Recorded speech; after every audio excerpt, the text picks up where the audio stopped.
Okay, I'm going to give you my review of my favorite Disney movie. I'm going to give you a review of Beauty and the Beast. Beauty and the Beast is my ultimate favorite Disney movie in that it's very relatable, for me anyways. It's got action, it's got adventure, it's got love, it's got it all. I mean, if you've ever seen Beauty and the Beast, it's a story of a prince who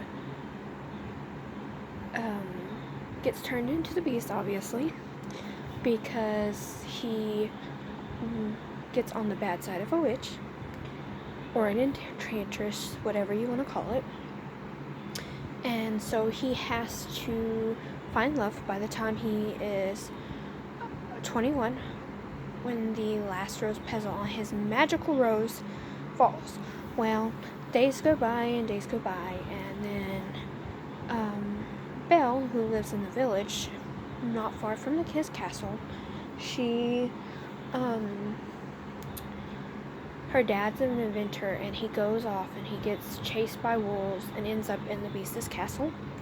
And she goes looking for him because the horse comes back, and he takes her to where her father is. The Beast has locked him up in a dungeon, and she finds him, and the whole castle is enchanted. All the stuff talks, because they're people who've been turned into like a candlestick and all that stuff.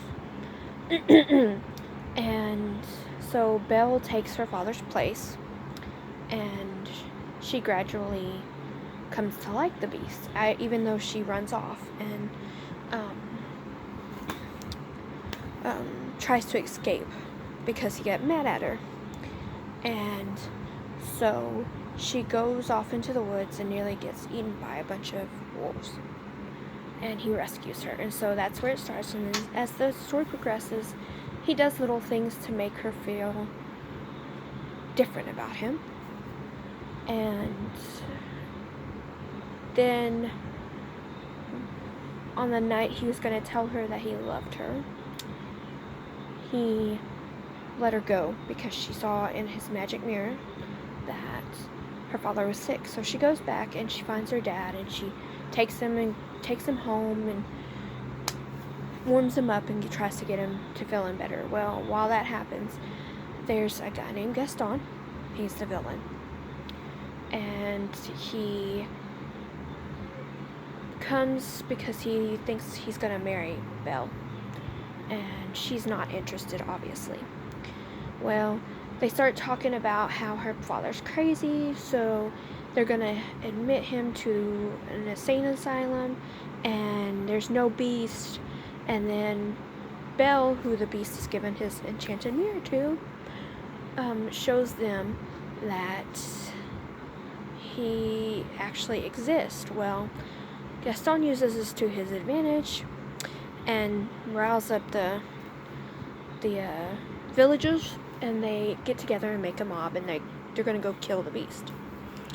And so they lock Belle and her father in their little basement where he does his inventions. And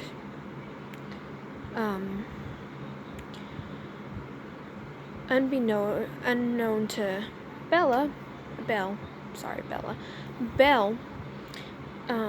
Chip the Cup has snuck into her backpack, and he rescues them out of there, and they go try to help to see if they can ruin the Beast. Well, they're too late, and the castle is being ravaged by all the enchanted household items are beating up all the villagers from the mob and everything. And so Belle gets through all that to go find the Beast and Gaston, and they're fighting on the roofs and turrets and everything in the movie. She convinces, with her presence being there, she distracts the Beast, and Gaston stabs him. And then he knocks Gaston off, and that's the end of the Gaston, obviously. And then the Beast dies or passes or goes to a friend's house, whatever you want to say, and then all the magic happens. The Beast turns into the prince, and they find love, and that's the end. What I love about this movie is that it's so simple and entertaining, and yes, it's a musical. You get the singing, you get dancing, that sort of stuff. What I love about it is because I see myself in Belle. She's this book smart, intelligent woman in a time where women aren't supposed to be that way. She reads a lot. It's not very thought well of because she reads. Her dad's this eccentric, funny inventor, always trying to become famous, but he loves her, and they love each other, and they take care of each other. And the Beast represents just this overwhelming. He made a mistake. He learned from it, too late possibly, and he's just this all-around rough character that's just, I don't know, there's just something to say about that, because the two main characters don't always get along. They yell at each other, they throw fits, they have, they don't get their happy ending until everything is all resolved. And that's a typical Disney movie, but I love that the fact that you have the singing and you have these different aspects to the movie where it's relatable, because some movies aren't relatable sometimes. Yes, it's a fairy tale, but it's this whole thought of magic and finding love and it not being an easy road, and it's just entertaining from time to finish. I know all the lyrics to it, obviously, because I've watched it so many times, and I am so trying to get my niece interested in it because she loves that kind of stuff. When she was not even 6 months old, she was watching it, even though she didn't understand. I believe this movie is just amazing and over the top, and with the remake, it just makes it even more. The live action one, you get to see these pretty costumes and this amazing talent of characters as they would seem normal or live action, I should say.